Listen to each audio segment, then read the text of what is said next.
Bom dia, irmãos. Para mim é sempre uma alegria estar aqui, não na igreja, né, mas aqui junto com os irmãos, porque todo domingo eu estou dando aula para os adolescentes, para os juniores, mas hoje eu estou dando aula para todo mundo, inclusive eles estão espalhados por aí, né? Então, para mim é sempre uma alegria falar da palavra de Deus, para mais uma aula. Hoje é um dia muito especial para a gente, porque hoje se comemora os 504 anos da Reforma Protestante, e durante esse mês a gente também comemora os 44 anos dessa igreja, aqui da cidade de Indaiatuba. E por isso que é um dia muito especial, graças a Deus por isso. Eu sou grato demais a Deus por essa igreja e graças a dele por isso. Graças a Deus também porque estamos vivos aqui hoje. Graças a Deus porque você tem saúde para estar aqui, ou saúde para estar acompanhando nas telinhas aí, né, quem está em casa. E graças a Deus por isso. Graças a Deus também porque eu estou aqui. Eu fui capacitado para poder dar essa aula, graças a Deus. E eu falei muito graças aqui, porque o tema de hoje é só a graça, sola gratia. O quinto dos últimos solas que a gente vem estudando aqui nos últimos domingos. E a aula de hoje, sola gratia, em latim, isso aí, então é só a graça, está dividida em 3 partes. A primeira delas, o que é graça. A gente vai ver a definição do que não é graça e do que é graça, porque isso está na boca de todo mundo.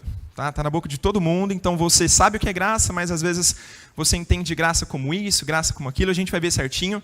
Depois a gente vai ver por que a gente precisa urgentemente dessa graça na nossa vida. E depois, por último, a graça em todas as áreas da nossa vida. O que ela faz na nossa vida, porque essa graça inunda a nossa vida, a gente vai ver como que acontece isso, tá bom? Vamos orar, meus irmãos? Baixe a sua cabeça, vamos fazer mais uma oração nesse momento.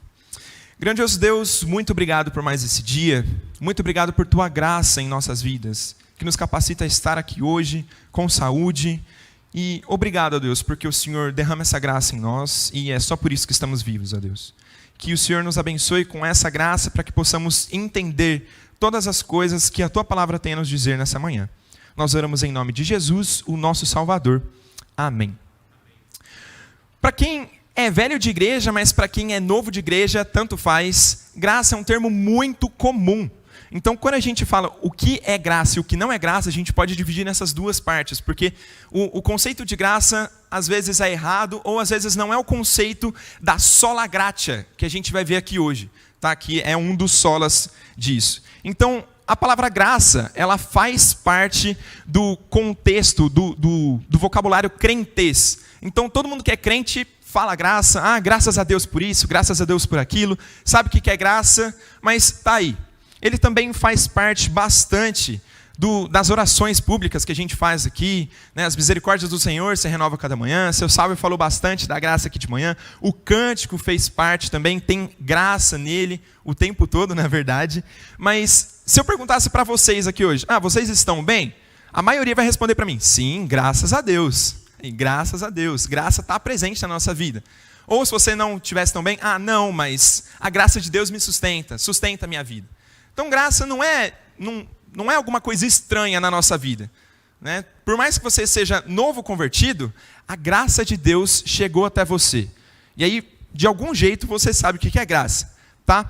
Mas quando eu fui pesquisar o que é graça no português, no dicionário português, ele tem várias definições, e não é para vocês lerem as definições ali não, tá, gente? Está muito pequenininho, não é para ler, tá? Mas tem 12 definições ali, tem muita definição.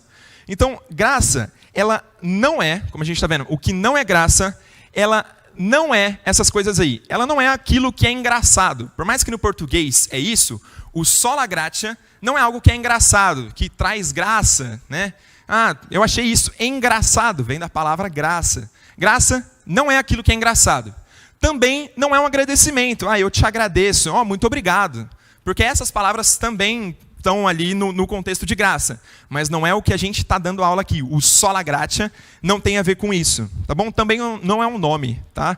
A Senhora Graça. Não é esse que a gente está falando, tá bom? Não é da Senhora Graça que a gente está aqui. E também não é um elogio. Nossa, como você está uma graça hoje. Que gracinha isso. Não é nada disso, tá bom? E ali eu cortei também uma definição, porque no Google a definição teológica de graça está escrita assim: dom que Deus concede aos homens e que os torna capazes de alcançar a salvação. A graça bíblica não é isso. Tá? Por mais que o Google está dizendo que a graça, na parte teológica, é isso, o sola gratia que a gente está aqui numa igreja reformada presbiteriana não é isso. Não é o que torna o homem capaz de alcançar a salvação. Tá bom? E aí, para a gente entender o que é graça, eu vou propor uma ilustração aqui para vocês. Tá bom? Então, eu peço que vocês acompanhem a história que eu vou contar aqui. O seu Sálvio, que ele está ali no fundo, vai embora, seu Sálvio? Não, ó, o seu Sálvio, ele é podre de rico, que na história, tá bom, seu Sálvio? Fica tranquilo, ele é podre de rico. E eu não sou tanto assim, eu preciso de dinheiro, na verdade, aqui na história, tá bom, gente? Eu preciso de dinheiro, eu não tenho dinheiro. E eu estou precisando fazer as coisas com dinheiro. Seu Sálvio, ele é rico, eu vou lá e peço dinheiro emprestado para ele. Seu Sálvio, me empresta dinheiro, por favor, eu estou precisando tanto. Seu Sálvio, coração bondoso, coração aberto para ajudar, ele vai lá e me ajuda. Só que ele fala assim, ó, você vai me devolver até tal data, tá bom? Eu vou te ajudar, mas é por enquanto que você está passando dificuldade, aí você vai me devolver esse dinheiro. Beleza? Beleza. A gente não assinou o termo não, mas a gente combinou. Tudo certinho, tá? E agora, em vez de ser só o seu Sálvio e só o Natan, agora o seu Sálvio é o credor, aquele que me emprestou o dinheiro, e eu sou o devedor dele. Eu devo dinheiro para ele, tá? Então, é importante saber disso. O tempo passou o tempo, chegou a data de devolver o dinheiro, e eu, Natan, pobre do jeito que sou, não devolvi o dinheiro para ele. Seu Sálvio, desculpa, não devolvi o dinheiro para você. E aí ele veio na data combinada e veio me cobrar. E aí, Natan, cadê o dinheiro que eu te emprestei? Agora é a hora de acertar. Mas eu não paguei ele. O justo, o certo a se fazer é o seu Sálvio me botar na cadeia, sei lá, me mandar prender ou fazer alguma coisa comigo, porque eu preciso arcar com as consequências de não ter cumprido com o combinado. Isso, o seu Sálvio aplicaria a justiça nessa situação. É justo que aconteça isso. Ninguém acha que é errado, né? Ele vir me cobrar, e aí eu não paguei e eu estou errado na história, né? É lógico isso. Mas o seu Sálvio, gente, ele é muito bondoso. O coração dele é muito, muito bom. E ele vai lá e ele aplica de misericórdia, ele usa a misericórdia dele para comigo e ele não me cobra, ele me perdoa. Ele fala assim, não, fica tranquilo, tá? Fica tranquilo, não precisa me pagar porque eu estou usando de misericórdia para com você, tá? Fica tranquilo. Seu Sálvio é muito bom, né, gente? Ele é muito bom. Peça um dinheiro para ele. Não, estou brincando, não pede dinheiro para ele não. Mas obrigado, seu Sálvio. Eu estou agradecendo a ele pelo dinheiro que ele me emprestou na história, né? Mas dentro dessa história, eu usei ela para exemplificar e eu usei 4 palavras diferentes que elas vão nos ajudar a entender o que é graça e o que não é graça também. As 4 palavras que eu usei são essas aí. Então, graça, graças, ou seja, agradecimento, justiça e misericórdia. Essas 4 palavras, elas estão presentes na carta de Paulo aos Romanos. E essa carta que a gente vai usar hoje para a nossa meditação, tá bom? Para essa aula. Então, se você já quiser abrir em Romanos, a gente vai chegar nela logo, logo. Mas Paulo, ele usa essas 4 palavras muitas vezes. As 2 primeiras, elas são bem parecidas no português, e no grego, que é a língua que Paulo escreveu, elas são a mesma palavra, a palavra charis. Só que é em 2 contextos diferentes, tá bom? No ponto de vista de Deus, graça é uma dádiva, um favor. Do ponto de vista do homem, significa graças, a resposta adequada à graça. Então, o seu Sálvio, ele concedeu graça para mim, e a resposta esperada é eu dar graças para ele. Eu ser grato. Ali está escrito gratidão. Então, essas 2 palavras, por mais que sejam parecidas, são diferentes, tá? Então, o seu Sálvio, ele me concedeu graça, ele perdoou a minha dívida, e eu o agradeci de todo o meu coração. De todo o meu coração eu agradeci para ele. E aí restam as outras 2, justiça e misericórdia. Para Paulo, justiça é de Deus, tá? Justiça de Deus em Romanos. É uma característica do caráter de Deus. Então, Deus é justo, mas também Deus é aquele que justifica. Então, ele tira a culpa, certo? Então, ele justifica o injusto. Na história, o justo era que eu fosse condenado pelo que eu fiz. Ou, na verdade, pelo que eu não fiz, né? Porque eu não devolvi o dinheiro. E aí que vem o escândalo, porque no contexto aqui de Romanos e tudo mais, Como pode o justo justificar o injusto? O justo juiz, que faz todas as coisas corretas com justiça, ele perdoa, ou ele justifica, ou ele ignora completamente algo que é injusto. Será que não seria esquisito assim? Porque ele não seria injusto. Ele não seria justo mais. Ele seria injusto. Porque ele fez alguma coisa sem justiça. Né? Mas é aí que vem a surpresa, a última palavra. O seu salvo por misericórdia me concede graça a eu que era devedor.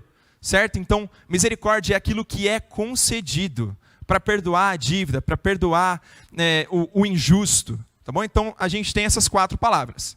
E aí, como definição concreta aqui, eu reescrevi de novo. E aí, essas 4 palavras, na teologia de Paulo, significam: graça, significa dádiva imerecida. Você recebe algo bom que não merecia. Recebe algo bom que não merecia. Isso é muito importante, tá, gente? Presta bastante atenção, porque a gente vai usar essas palavras aqui depois, e é importante que vocês saibam o que ela é agora, porque depois eu não vou voltar a falar essas coisas de novo. Então, graça, você recebe algo bom que não merecia.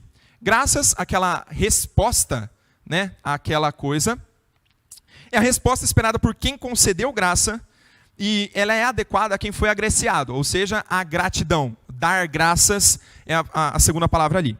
Justiça acontece quando você sim recebe o que merecia.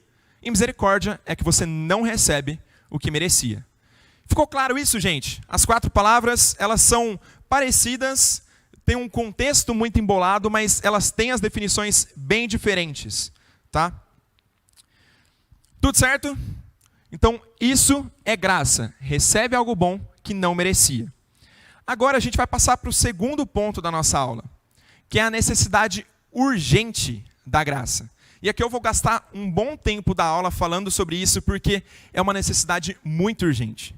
E aqui, eu já peço para você, velho de igreja, que já está sabendo de tudo, que já sabe o que é graça, que já sabe qual que é essa necessidade, porque não é muito difícil saber qual que é essa necessidade, você vai com calma, sabe? Fala assim, não, beleza, eu até sei, talvez, o que seja isso, mas deixa eu abrir meu coração para escutar o que a Bíblia vai falar para nós. Porque tem muitas verdades que, enquanto eu estava estudando o texto, eu já peço para vocês irem em Romanos 3, porque é o nosso texto base, eu fui surpreendido muitas vezes. E eu cresci sabendo o que é graça. Eu cresci sabendo que sim, eu preciso da graça de Jesus, porque é só Ele que me leva para o céu. Todo mundo sabe disso, não é? Mas é uma necessidade muito urgente. Então, abra o seu coração, escute a palavra de Deus através de Paulo, através da carta de Romanos. E o texto que a gente vai ler é a partir do versículo 9.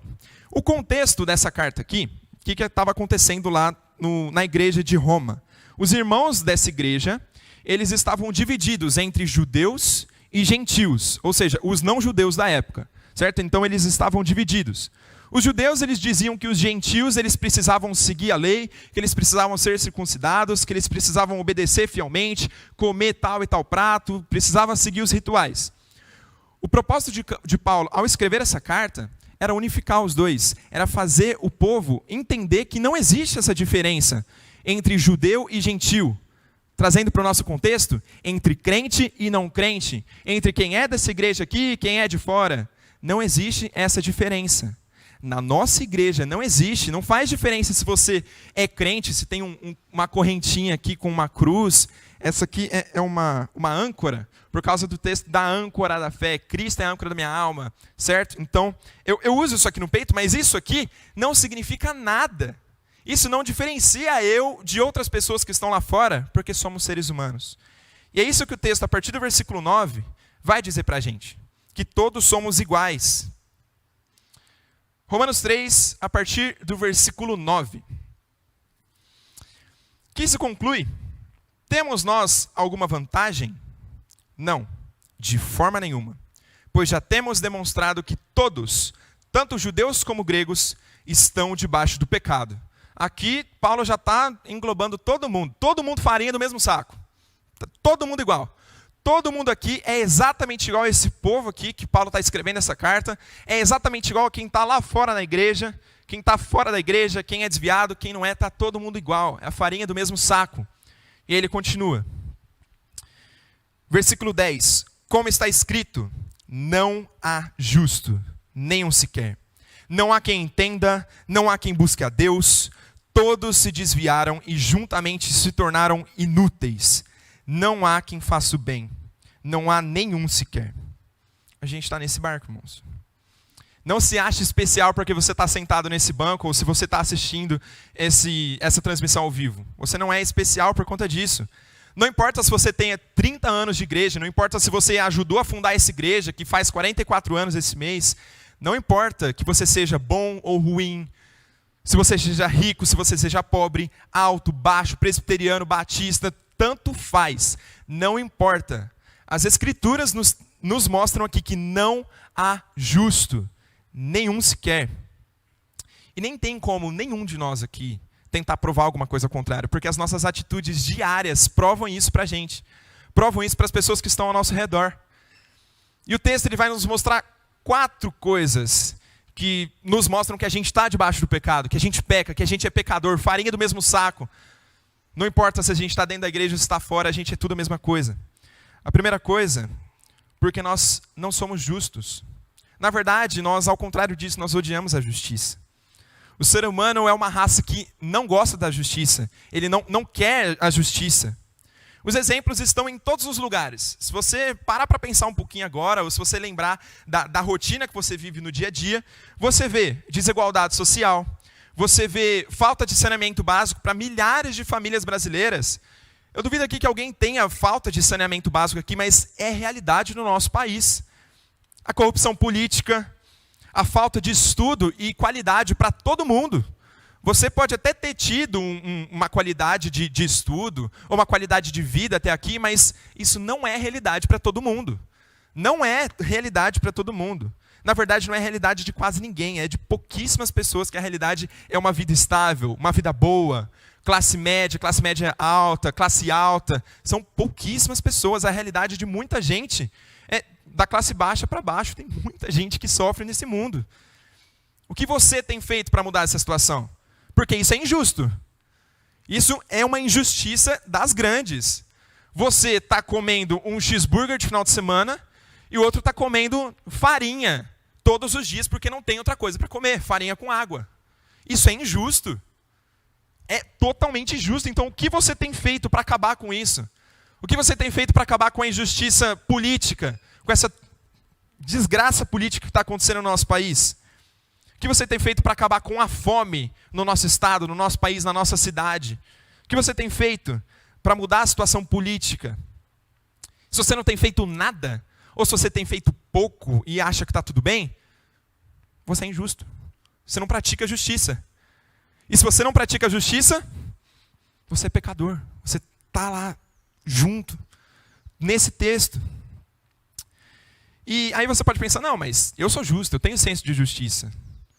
A nossa justiça é corrompida, extremamente corrompida.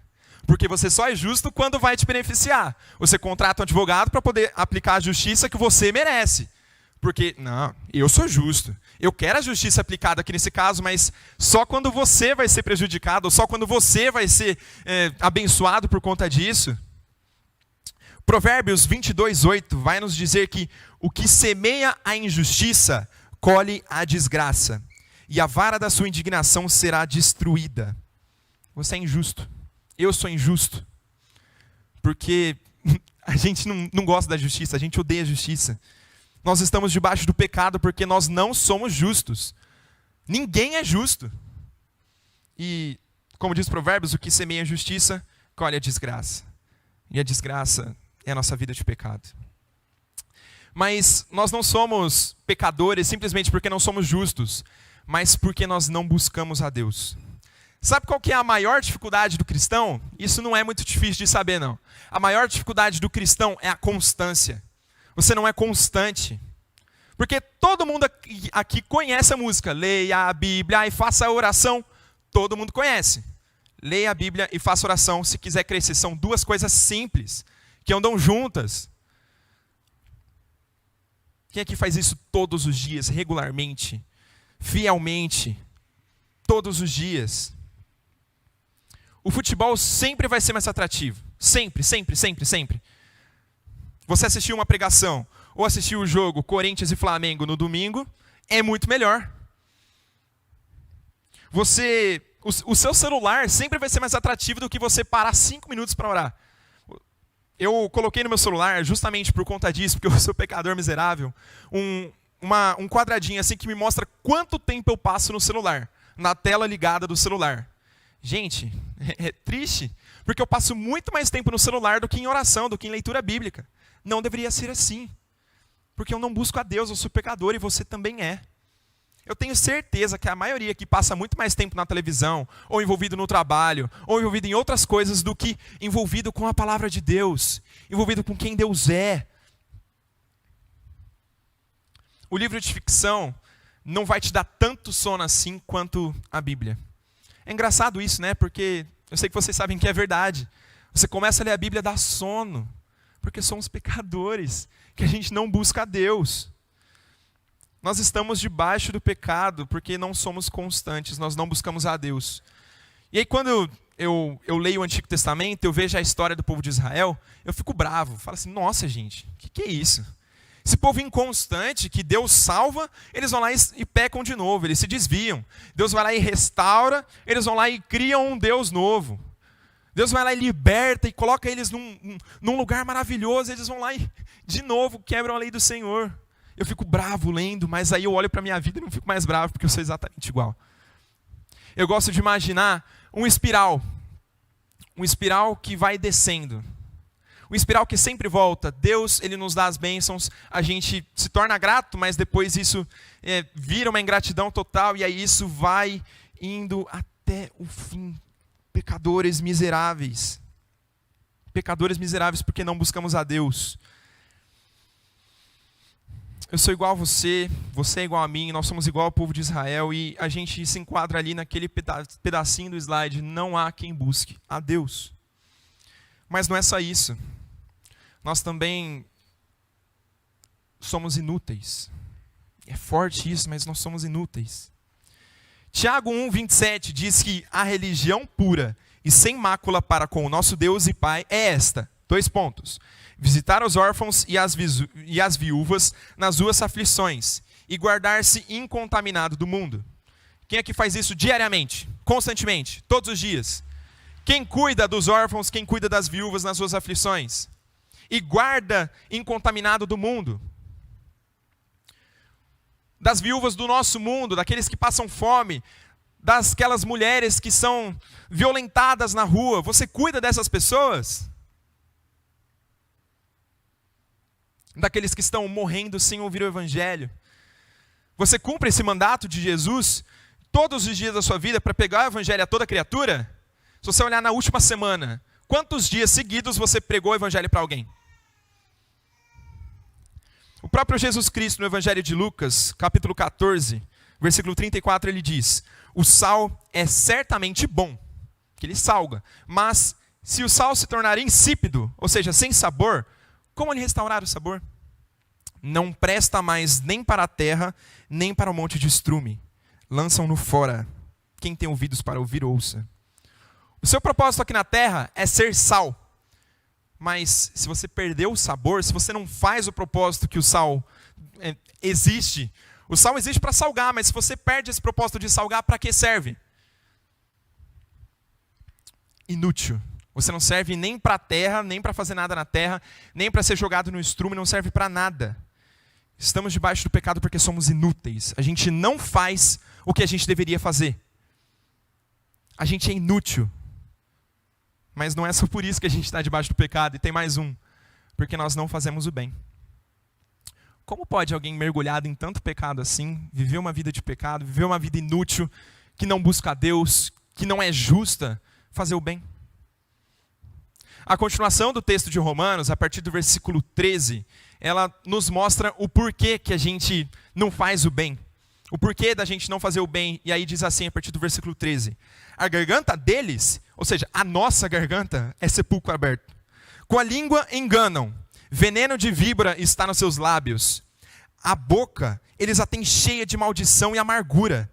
Os seus pés são velozes para derramar sangue. Nos seus caminhos há destruição e miséria. Eles não conhecem o caminho da paz. Não há temor de Deus diante de seus olhos. A nossa vida, meus irmãos, derrama perdição, derrama morte, derrama desgraça. Está pingando sangue da nossa roupa, porque nós não fazemos o bem. Que nojo disso. Nossa. Até arrepia. Nós estamos debaixo do pecado e sabemos disso, porque Deus nos deu a lei. Nós temos a Bíblia e sabemos o que é certo e o que é errado. E Paulo vai dizer que se você sabe o que é certo, você é pior do que aquele que não sabe. Porque você sabe o que fazer, mas mesmo assim não faz. Você sabe o que é certo e o que é errado, mas mesmo assim decide pecar. Decide fazer o que é errado, porque você sabe o que é pecado. E você decide fazer isso mesmo assim. Essa é a minha situação, essa é a sua situação. Essa é a situação de todo aquele que vive nessa terra podre. Pecador miserável.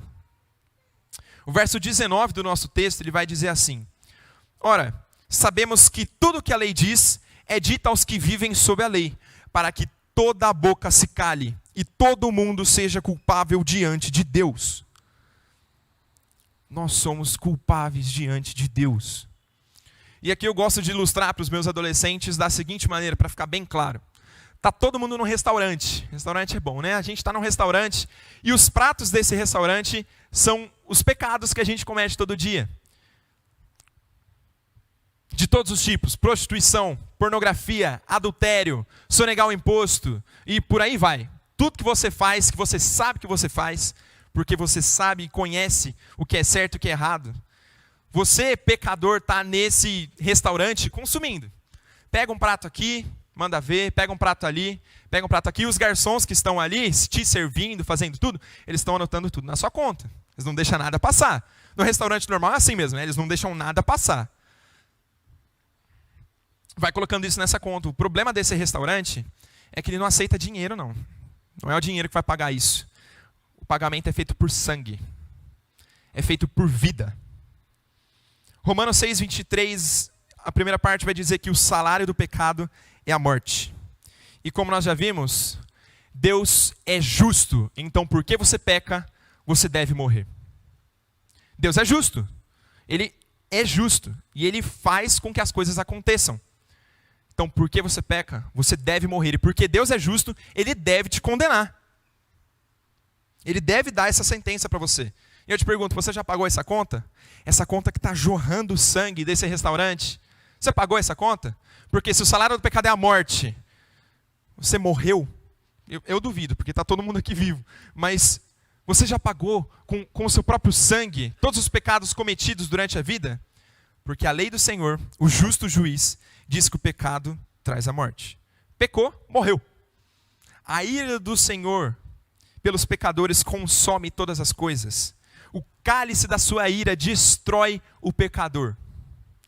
Isaías capítulo 51, e presta bastante atenção.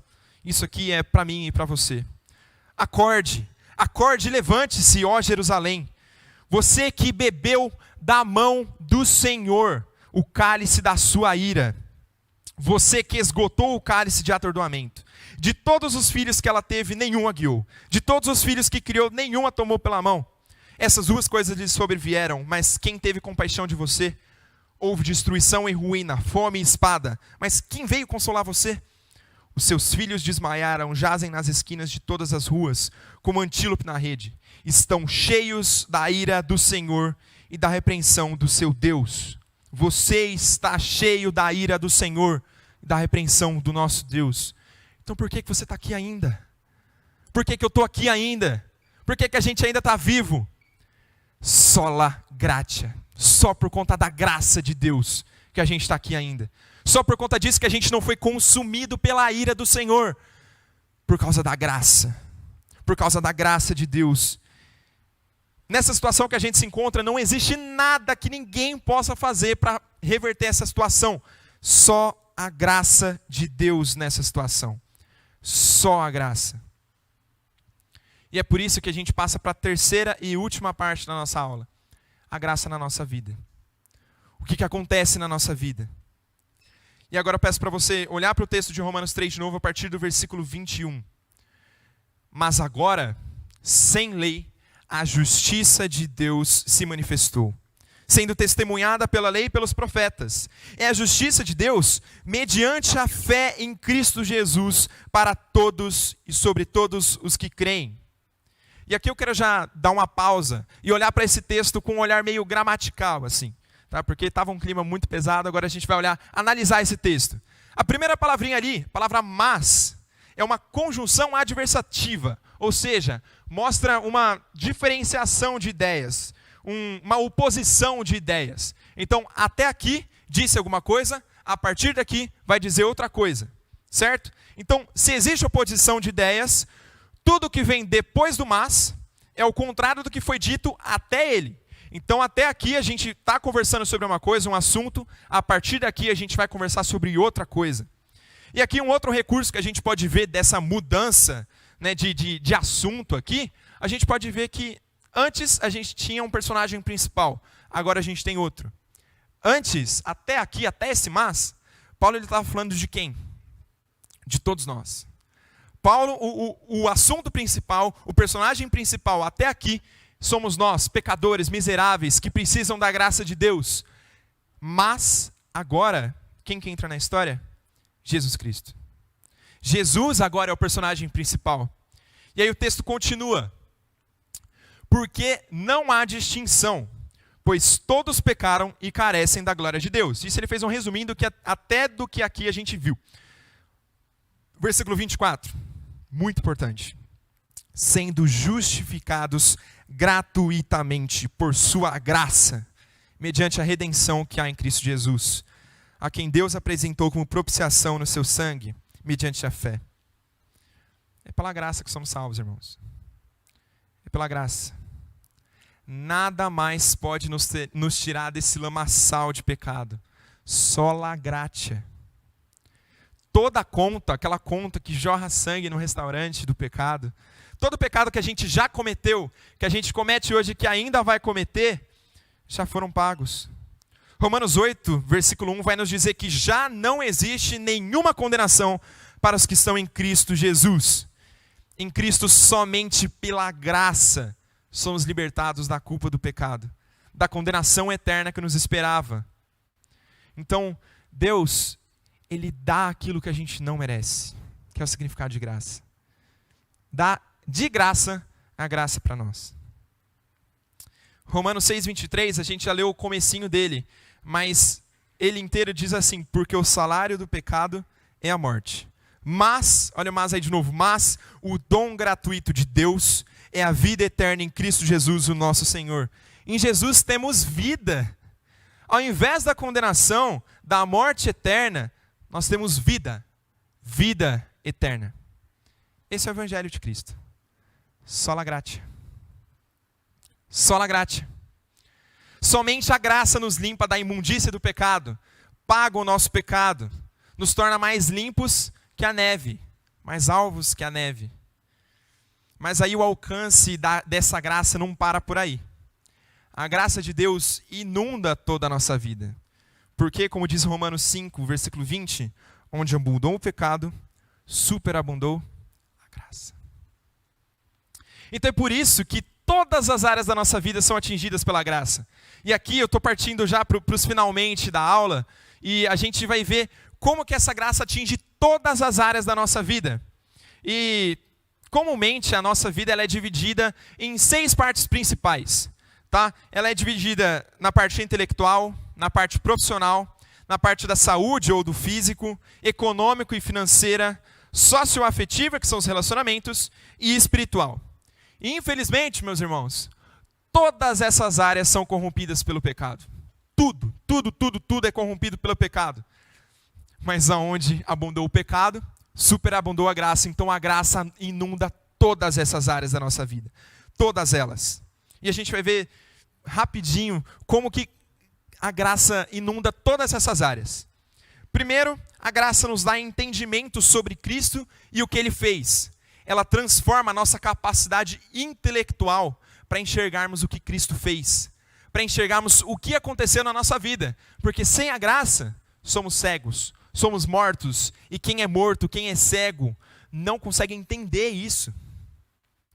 1 João 5:20, e aí eu vou colocar os textos ali, certo? E aí depois eu vou ler aqui, mas você pode depois, às vezes, tirar uma foto, alguma coisa assim, porque eu não escrevi todos os textos.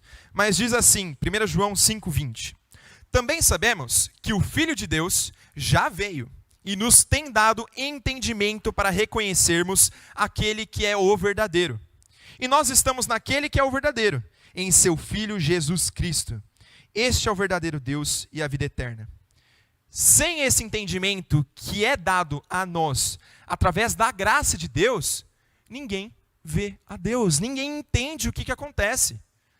Às vezes eu paro para me perguntar, gente, mas como que pode ter gente que ainda não acredita que Jesus veio e ressuscitou? Como que alguém ainda não consegue entender o que é essa graça na minha vida? O que é essa graça na vida dele? Quão grandioso é esse Deus que faz todas as coisas? Porque sem a graça, a gente não entende. A gente não consegue entender tudo isso. Então, sem a graça, você não está entendendo nada disso que a Bíblia diz. Nada disso que eu estou mostrando para vocês através desse texto. Sem a graça, ninguém entende nada. Não significa que se você não entender, tá, gente? Não é a graça que chegou em cima de você, tá bom? Não é isso. Mas sem a graça, você não consegue entender essa obra grandiosa de Deus. A graça também nos capacita a entender a palavra. A entender todas as letras, todas as palavras, todas as frases que estão nesse livro sagrado.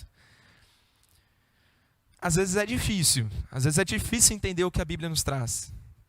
Mas é pela graça. É pela graça que a gente pode entender. Porque morto não lê, morto não fala, morto não entende. Só a graça para nos redimir, para inundar essa área da nossa vida, para fazer entender, para transformar o nosso intelecto. Sem a graça de Deus, meus irmãos, eu não estaria aqui dando essa aula. Sem a graça de Deus, vocês não estariam aqui assistindo essa aula. Ninguém estaria entendendo nada aqui, nada. Só a graça para fazer isso. Mas, em segundo lugar, a graça redime a nossa vida profissional. Porque o próprio trabalho é algo bom, feito por Deus e dado ao homem antes da queda. Lá em Gênesis 2:15 diz isso. Desde aí, com a missão de cultivar e tomar conta da terra, o homem é vocacionado a trabalhar. Então a função dele no mundo é trabalhar. O pecado, assim como todas as áreas da vida, corrompeu isso. Por isso que o trabalho é difícil, por isso que o trabalho é cansativo, por isso que o trabalho é árduo. Ele se tornou difícil, escravizante. O trabalho é algo bom, é colocado por Deus, é perfeito, mas o pecado vem e destrói isso também. A graça chega para mudar essa história de trabalho ruim, trabalho pecado. Porque agora, depois da graça, o trabalho é um meio pelo qual o homem glorifica a Deus. Ele cuida da criação, glorifica a Deus. Ele cuida de si mesmo e dos outros, ele glorifica a Deus por conta disso. Eclesiastes 2:24 diz assim: não há nada melhor para o ser humano do que comer, beber e fazer com que a sua alma desfrute o que conseguiu do seu trabalho. No entanto, vi também que isto vem da mão de Deus. O texto nos diz que o sustento vem do trabalho, certo? Então, o sustento, come, bebe, vem do trabalho. Outros textos da Bíblia também vão dizer que quem não trabalha também não coma. Mas o trabalho vem de Deus. Então, o sustento vem do trabalho, mas se o trabalho vem de Deus, o sustento vem de Deus. Todas as coisas vêm de Deus e é o trabalho que faz a gente comer, mas o trabalho é dado por Deus. Você só trabalha hoje, seja em uma firma, seja no escritório, seja em casa, seja qualquer lugar, qualquer ocupação, qualquer coisa que você fizer, você só trabalha pela graça de Deus. Você só tem o trabalho que você tem hoje porque Deus quis que você tivesse. Porque você não merece. Você não merece trabalhar, você não merece ganhar o que você recebe, você não merece nada disso, porque você merece a morte, você merece o inferno. Isso é a justiça de Deus, você não merece nada disso. Você não merece as posses que você consegue comprar por conta do seu trabalho, por conta do dinheiro, fruto do seu trabalho. Você não merece nada disso. A graça de Deus inunda todas as áreas da nossa vida. E é por isso que a graça de Deus também inunda o nosso trabalho, a nossa área profissional. Porque o nosso Deus trabalha constantemente. Ele é o nosso maior exemplo de trabalho. João 5,17 diz, Jesus dizendo, meu Pai trabalha até agora, e eu trabalho também. O nosso maior exemplo de trabalho é Deus. Ele está trabalhando e o nosso trabalho serve para glorificar a Ele. Mas se não for transformado pela graça, vai ser difícil. Só a graça na nossa vida profissional também. Mas ela ainda está jorrando. Onde abundou o pecado, superabundou a graça. E a gente chega no nosso corpo físico, na nossa saúde. A terceira área. Só a graça de Deus que nos faz viver e ficarmos saudáveis. Isaías 40, do 28 a 30, diz assim para a gente. Será que você não sabe, nem ouviu, que o eterno Deus, o Senhor, o Criador dos confins da terra, nem se cansa, nem se fatiga? A sabedoria dele é insondável. E aqui a gente leu esse texto já hoje. Ele fortalece o cansado e multiplica as forças ao que não tem nenhum vigor. Versículo 30. Os jovens se cansam e se fatigam, e os moços de exaustos caem. Mas os que esperam no Senhor renovam as suas forças. Sobem com asas como águias. Correm e não se cansam, caminham e não se fatigam. Nossa saúde, meus irmãos, só é deficiente, nós só temos problemas de saúde, nós só ficamos cansados por conta do pecado que reina em todas as coisas. É o pecado que faz a nossa vida ser cheia de problemas de saúde, doenças. Mas o nosso Deus, através da graça derramada, Ele reanima o nosso vigor. Ele nos fortalece quando estamos cansados. Ele multiplica as nossas forças. Só a graça de Deus para fazer isso. Um dos nomes de Deus no Antigo Testamento é Jeová Rafá, o Deus que cura. A graça dele inunda a nossa vida e redime a nossa saúde. Ele nos dá saúde, nos dá vigor, nos dá ânimo. O nosso corpo físico. Só a graça. A graça de Deus também reconstrói a nossa vida financeira. E aqui nós podemos pensar no sustento diário. E não tem como pensar no sustento diário sem lembrar do que o próprio Jesus disse lá em Mateus 6, do 25 ao 32. Por isso, digo a vocês, não se preocupem com a sua vida, quanto ao que irão comer ou beber, nem com o corpo quanto ao que irão vestir. Não é a vida mais do que o alimento, e não é o corpo mais do que as roupas? Observem as aves do céu, que não semeiam, não colhem, nem ajuntam em celeiros. No entanto, o Pai de vocês que está no céu a sustenta. Será que vocês não valem muito mais do que as aves? Quem de vocês, por mais que se preocupe, pode acrescentar um côvado ao curso da sua vida? E por que se preocupam com o que vão de vestir? Observem como crescem os lírios do campo. Eles não trabalham, nem fiam.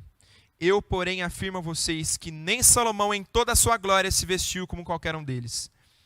Ora, se Deus veste assim a erva do campo, que hoje existe e amanhã é lançada no forno, não fará muito mais por vocês, homens de pequena fé? Portanto, não se preocupem, dizendo o que comeremos, que beberemos ou com que nos vestiremos, porque os gentios é que procuram todas essas coisas. O Pai de vocês que está no céu sabe que vocês precisam de todas elas. Sobre esse ponto eu não tenho nem o que comentar. Esse Deus tão gracioso, maravilhoso, gigante, derrama a nossa graça. Derrama essa graça em nossas vidas. Sola grate. Sola grate também com o nosso sustento. A graça de Deus ainda não parou de superabundar. Não parou por aí ainda. Ela também inunda, ela reforma e edifica todos os nossos relacionamentos. Toda a nossa vida socioafetiva. Todos os relacionamentos que a gente tem com o próximo. Quando a gente pensa nessa palavra hoje, socioafetiva, fica difícil de pensar em coisas boas, porque hoje em dia isso está realmente bem corrompido. Né? Creio que os irmãos estejam acompanhando a história do jogador de vôlei que falou algumas coisas, postou lá e aí perdeu o emprego por conta disso. Está difícil essa área socioafetiva de se relacionar com as outras pessoas. Hoje em dia está difícil. Fruto do quê? Do pecado. Isso é uma coisa que está emergente, mas relacionamento entre marido e mulher, vocês vão dizer melhor que eu, porque eu não estou casado, mas é difícil, não é? É difícil, porque é um pecador vivendo com outro pecador. Relacionamento de pai com filho é difícil, porque é pecador com pecador. Relacionamento entre os irmãos da igreja é difícil, porque é pecador com pecador. Isso é fruto do pecado. É difícil porque é fruto do pecado. Mas nós, como alvos da graça de Deus, a graça também inunda isso. Nós temos os nossos relacionamentos redimidos. Olha o Salmo 133. Ó, como é bom e agradável viverem unidos os irmãos. É como óleo precioso sobre a cabeça, o qual desce pela barba, a barba de Arão, e desce para a gola de suas vestes. É como orvalho do Hermon, que desce sobre os montes de Sião. Ali o Senhor ordena a sua bênção e a vida para sempre. Onde há a graça de Deus, há a comunhão dos irmãos. Onde há a graça de Deus, há relacionamento bom com os irmãos. Ali há a bênção do Senhor para sempre. É impossível pronunciar esse salmo se a gente não tem esse relacionamento, se há desavença. Eu não tenho como falar para o irmão que eu estou brigado, falar para ele, ó, como é bom, agradável viverem unidos os irmãos. Não tem como, gente. É só pela graça de Deus. É só pela graça de Deus em nossos relacionamentos que essa graça torna possível esses relacionamentos de pecador com pecador. Sola gratia. Quando eu estava procurando um texto para colocar ali, o Salmo 133, que foi o caso, foi difícil achar um salmo que dizia as características de um relacionamento bom com os irmãos. Foi realmente difícil, mas foi muito, muito, muito fácil. Eu achei demais como fazer isso. Como se relacionar? Faça isso, faça aquilo. Você não pode fazer isso, você não pode fazer aquilo. Fazendo isso, deixando de fazer isso, você vai ter um relacionamento bom com os irmãos. Vendo isso, gente, eu percebi claramente, é difícil mesmo. E a Bíblia nos mostra que é difícil, e ela sabe que é difícil. A quantidade de textos com instruções é proporcional à dificuldade que é de se relacionar com outro pecador. Eu sei, é difícil. Relacionamentos são difíceis. Por isso, sola gratia. Só a graça de Deus para mover os nossos corações, para quebrar os nossos corações e transformar os nossos relacionamentos. E chegando agora na última, mas não menos importante, a área espiritual das nossas vidas. O que a graça de Deus faz em nós, meus irmãos, é inexplicável. O que o Espírito Santo opera nas nossas vidas é uma transformação da água para o vinho, é completamente oposto. Mas isso acontece interiormente, no nosso coração. Ninguém aqui pode falar que o Natan é salvo ou não é, se ele é transformado ou não é. O que dá para a gente ver é o fruto, assim como uma árvore. É o fruto. Assim como uma árvore frutífera, aqueles que são redimidos pela graça de Deus possuem frutos. E eles sim são demonstrados externamente para todo mundo, para todos que estão à sua volta. E é por isso que Gálatas 5:22 nos diz, mas o fruto do Espírito é amor, alegria, paz, longanimidade, benignidade, bondade, fidelidade, mansidão, domínio próprio. Contra essas coisas não há lei. A graça de Deus, mediante Jesus Cristo, faz com que a nossa vida frutifique. Dê esse fruto do Espírito que é demonstrado para todas as pessoas. Então, a graça de Deus transforma o nosso espiritual, porque agora, alvos da graça, eu mostro o amor. Eu mostro a alegria porque eu sou feliz. Eu mostro a paz porque eu tenho essa paz. E assim vai. Só a graça de Deus faz com que uma árvore morta dê frutos novamente. Um fruto belo. Só a graça. Só a graça. Meus irmãos, que Deus é esse? Que Deus é esse? Que Deus é esse que é capaz de enviar seu único filho? Que esse abriu mão de tudo, de toda a sua glória, para morrer por mim e por você, pecadores miseráveis, que mereciam o inferno. Filhos rebeldes, pessoas mortas. Esse é nosso Deus. É o Deus da Escritura. E somente ela. O Deus da graça. E somente a graça. Que envia somente o Cristo, Jesus Cristo, para que somente através da fé em Jesus, a gente possa viver um dia eternamente dando glórias somente a Ele. Qual deve ser a nossa resposta diante de tudo isso? Diante dessa graça, diante desse Deus? Voltando nos significados, Salmo 136. Deem graças ao Senhor, porque Ele é bom, porque a sua misericórdia dura para sempre. Deem graças ao Deus dos deuses, porque a sua misericórdia dura para sempre. Deem graças ao Senhor dos senhores, porque a sua misericórdia dura para sempre. Essa deve ser a resposta de todos nós que fomos alcançados por essa graça, que é alguma coisa que a gente não merecia. Pecadores miseráveis que fomos alcançados pela graça de Deus. Essa deve ser a nossa resposta. Deem graças ao Senhor, porque Ele é bom, porque as suas misericórdias duram para sempre.